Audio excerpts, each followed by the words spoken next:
Hey book friends, this is Angie Norris and welcome back to my YouTube channel, Angie's Book Adventures. And tonight we are going to be doing a wrap up of the books that I read in April, and I'm going to be giving you my star ratings on them and just a brief synopsis. So hang on. First up is Firefly Lane by Kristen Hanna. I actually read 2 Kristen Hanna books this month. I no longer have this book, so this was what the cover of the paperback that I read looked like. So I wanted to show that to you first. And let me just tell you a little bit about Firefly Lane. So this was one of Kristen Hanna's contemporary fiction books. It's not really a historical fiction other than it opens up, it's set in 1974, so that's kind of historical, I guess, but it's not around a certain event. It follows the lives of these 2 girls who become best friends when they meet in 8th grade in 1974.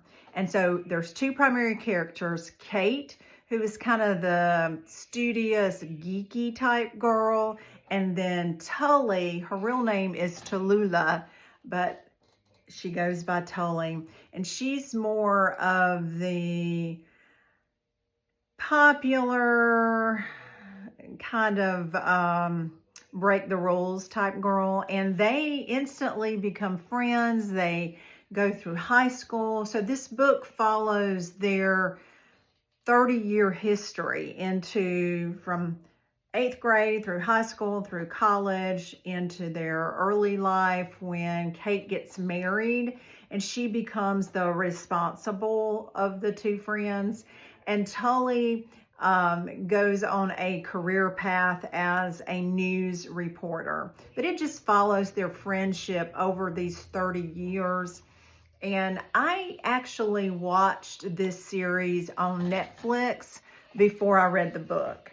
And so there are a little bit of differences if you've seen the Netflix series versus the book. Of course, they always say the book is better. I agree. I gave this a 5 stars. This was a great read for me. I loved the Netflix series and I loved the book. Okay, second book that I read this month, and I no longer have the book because I sold it on Pango, was another Kristen Hanna book, and this is what the cover looked like. It was entitled Wild. Now, actually, this book was initially released under a different name. I believe it was The Magic Hour. But it was re-released in 2021 under the name of Wild and under this cover. Okay, I was just trying to pull up my notes on my iPad, and yes, it was released initially under the name of Magic Hour. It's set in the Pacific Northwest outside in a little town called Rain Valley, which lies on the edge of the Olympic National Forest. And a little girl comes out of the woods, and there are 2 primary characters in this book as well, Dr. Julia Cates and then her sister Ellie, who is the chief of police in that little town. And Ellie brings in her sister, Dr. Julia Cates, to try to help this child because this child is nonverbal and she actually has been living in the woods, and she is a quote unquote wild child. She came into town with a wolf pup.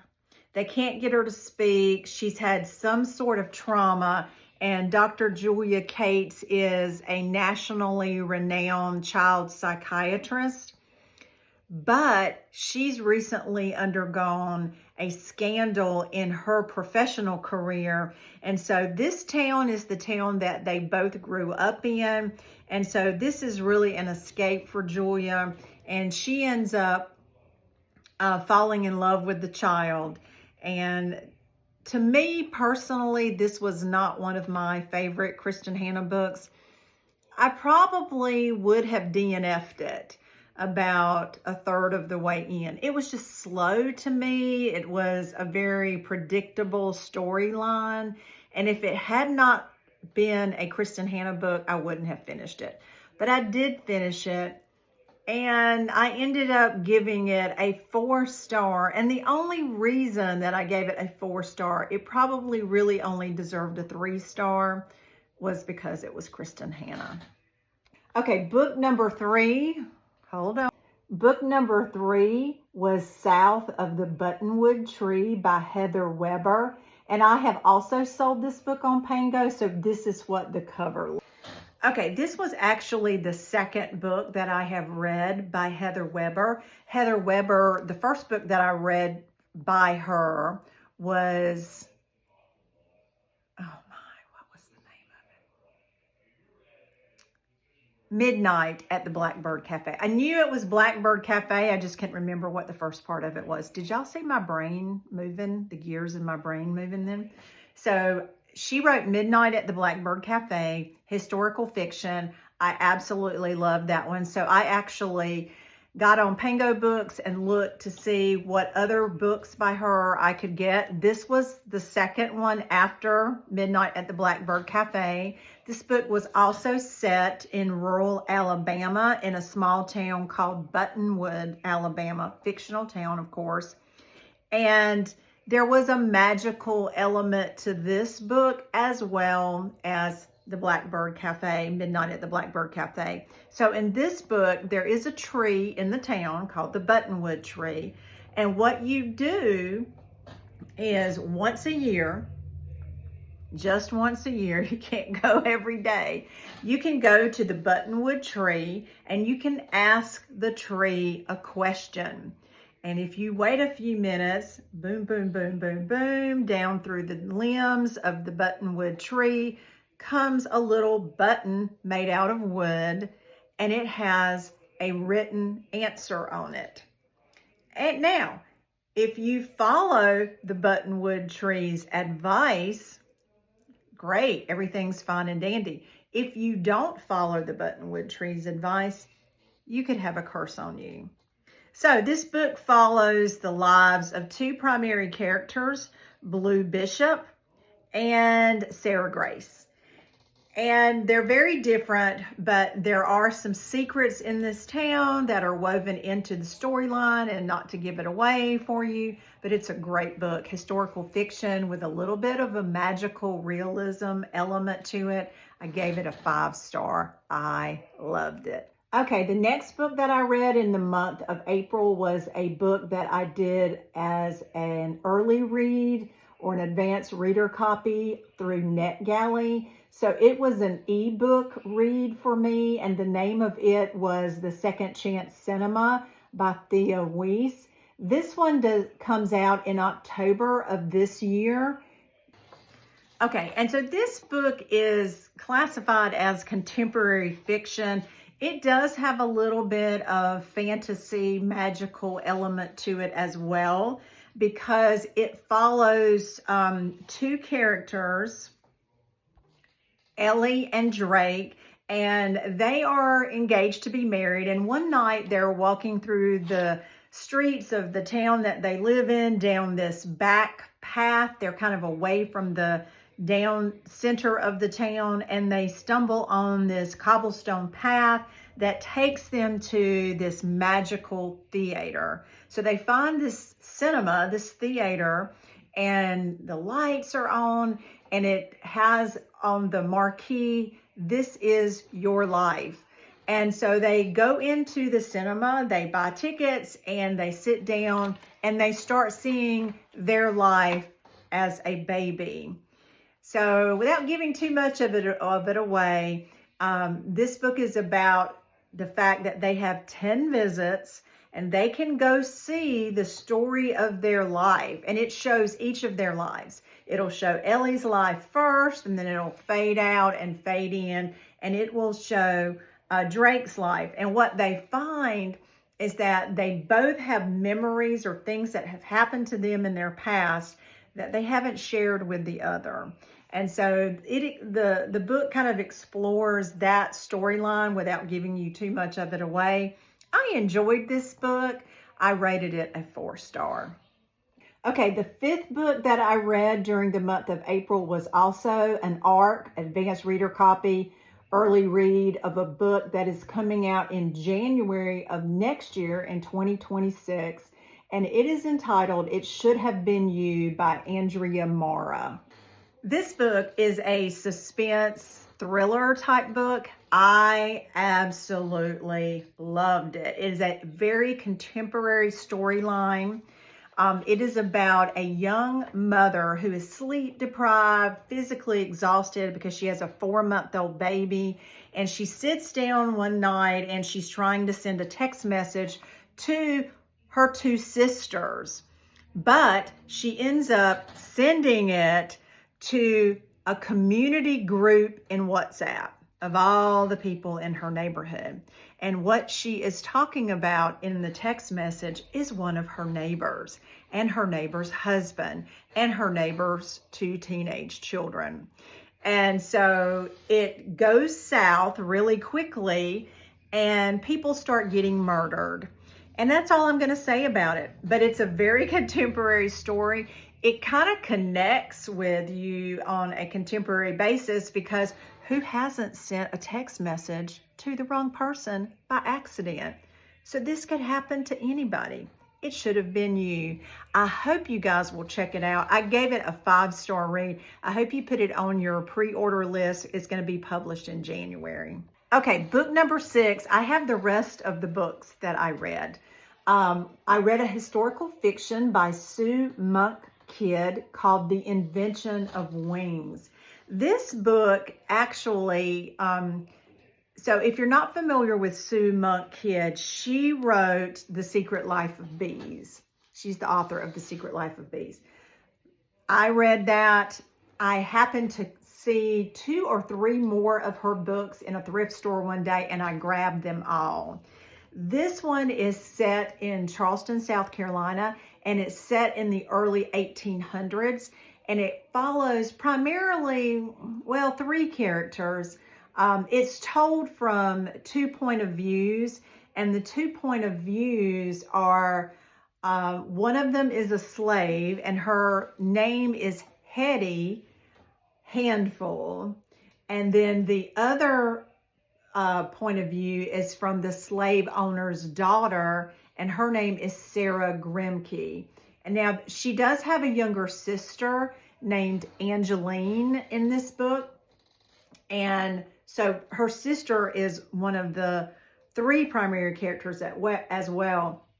And this just follows the life of Hetty and Sarah from the time that they are 10 and 11 years old on up through adulthood. And what I did not realize, even though I had the physical copy of this book, I actually listened to this book on audio.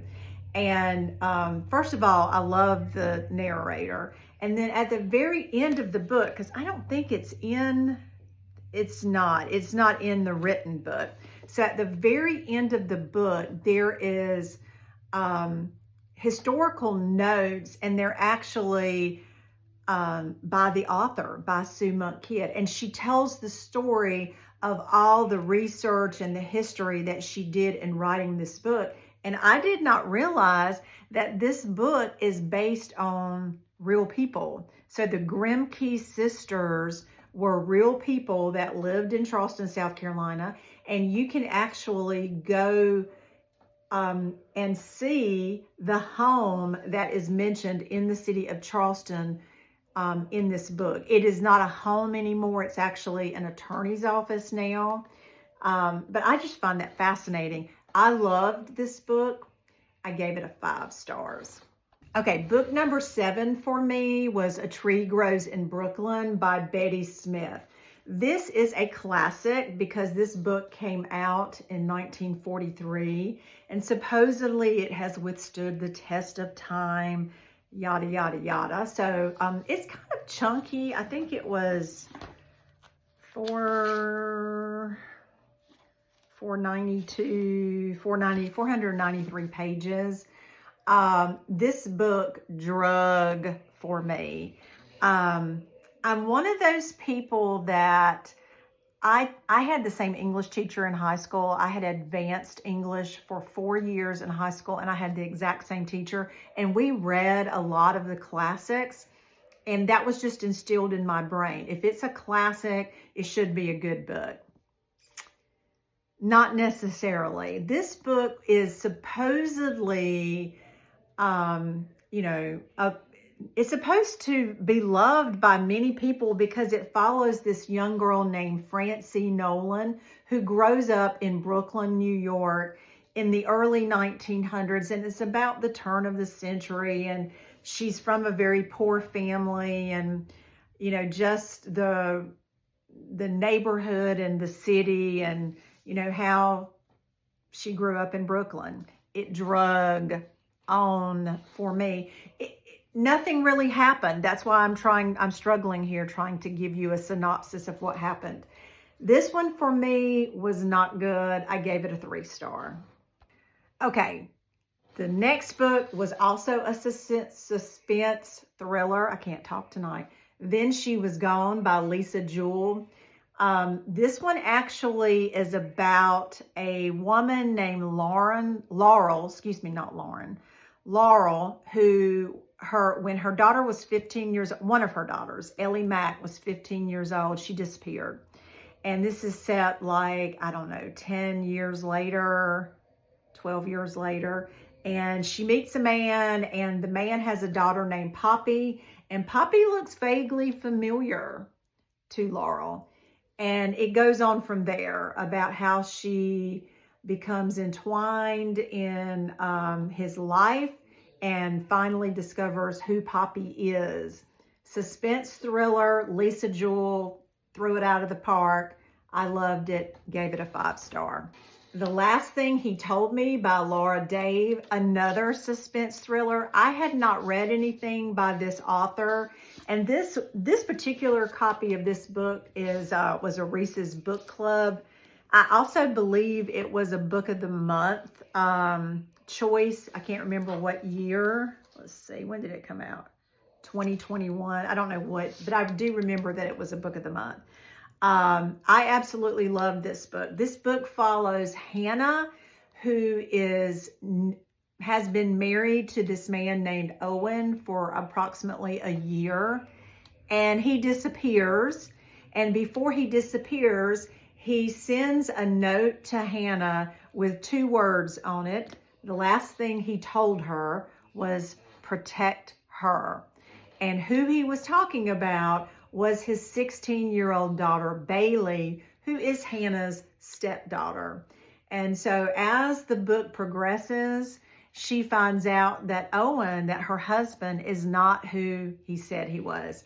The FBI gets involved, the U.S. Marshals get involved, and Hannah goes on this adventure where she tries to find out who her husband really is. And that's all I'm going to say, other than this was a great read. I gave it a 5-star. If you've not read it, you really should. And then the last book that I read during the month of April was a nonfiction book. It was actually a Christian book by Lisa TerKeurst entitled Uninvited. This one has been out for a while. I love a good Lisa TerKeurst book. Yeah, 2016. This is called Uninvited, and the subtitle is Living Loved When You Feel Less Than, Left Out, and Lonely. And this was a good book, but it was not my favorite by Lisa TerKeurst. I did have a little bit of problem at times with this dragging a little bit, but overall it ended on a great note, and I gave it a 4-star. If you need a good Christian nonfiction book, I highly recommend Lisa TerKeurst. Okay, so I'm going to wrap this up and hopefully keep it under 20 minutes here. So a total of 10 books in April. Overall, a great month. That's higher than usual. I was doing mood reading in the month of April because it was my birthday month. So overall, I had many 4 stars and 5 stars. Had a lot of 5 stars. I had 1, 2, 3, 4, 5. I had 6 out of 10 were 5 stars. The only really duds, I guess you could say, were The Tree Grows in Brooklyn, and then the second Kristen Hanna book. Listen, guys, I really appreciate you watching my videos. I need subscribers, so if you're not already a subscriber, I wish you'd hit the subscribe button and ring the bell so you'll be notified when I upload a new video. Thank y'all for stopping by, and have a great night.